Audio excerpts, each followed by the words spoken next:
last time I worked on a video game was 30 years ago this year. I spent a day in full makeup and costume.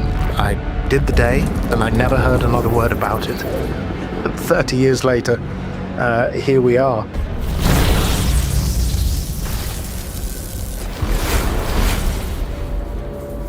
Our studio never had the opportunity to work on such a project that involves so much violence and explicit sexual content.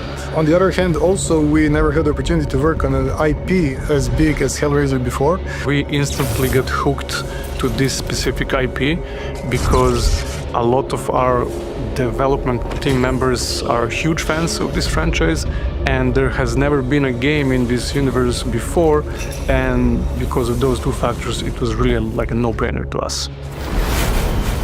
It was important to me to kind of be the guy that focused things. We had a lot of Hellraiser experts on the team who had read all the books, seen all the movies, read all the comics, really dug deep and absorbed everything that there was about this franchise.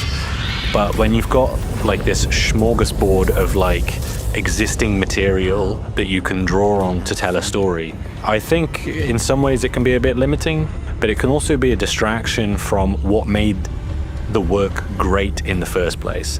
Like Hellraiser 1 and Hellraiser 2 and the Hellbound Heart, those are the things that really resonated with people and that made them lifelong fans, and those were the really special things. Everything else was like something that we could dip into if and where it was appropriate.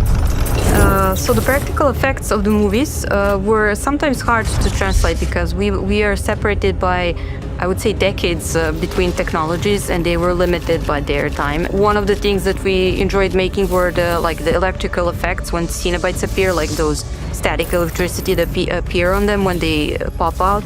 Or, for example, the costumes the actors actually wore. For example, Pinhead, he had like a latex mask. So it was like a challenge to determine what's actually Doug Bradley's face and what was like the makeup and the layers of silicone. So it was like just like trying to balance what was their limitation and what we wanted to achieve with it. Obviously, it's a little bit easier doing Pinhead for a video game because I get to stand in a sound booth behind a microphone without having to spend 4 hours in makeup first. Our first priority was to make the game to be Hellraiser, which meant that we need to be explicit, we needed to show violence, we needed to show sex, so all of these things needed to contribute to the game and to make it as true to the franchise as possible. The way that we started with the design process, like for any game, there needs to be a pre-production stage where it is basically the ideation. So we needed to first come up with the ideas that would drive the vision of the game. And finding vision is kind of tricky, especially when you're trying to honor what has already been left to you from Clive Barker's stories. And Hellraiser is not the easiest game to make, I would say. But still, it does leave you some of the elements which are kind of a no-brainer, like the puzzle box. It's literally a puzzle box, which means that it can be gamified or interacted with in some way. So the game mechanic that we knew that we need in the game based on the franchise and the IP is basically Cenobite powers. Like they're so iconic and unique and awesome in the franchise, and we wanted to give some of them to the players in a strange and unique way. As we see in the second movie, and it's mentioned in the novella, there have always been a variety of configurations that are present in Hellraiser lore.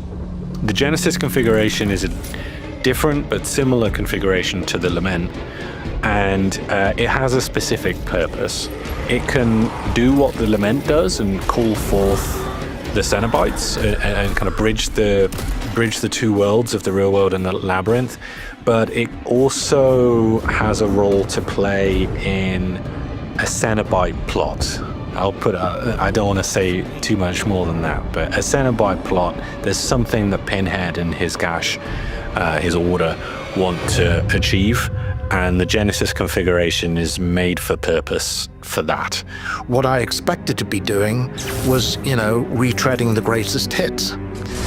No tears, please, it's a waste of good suffering. A suffering will be legendary, even in sights to show you, and tear your soul apart, time to play, and blah, blah, blah. All of that was kind of what I expected to be doing. That, and not necessarily much more. What really surprised me was how much the writers, the game developers had developed. Aiden may be going to find that things are not quite so simple, not quite so straightforward.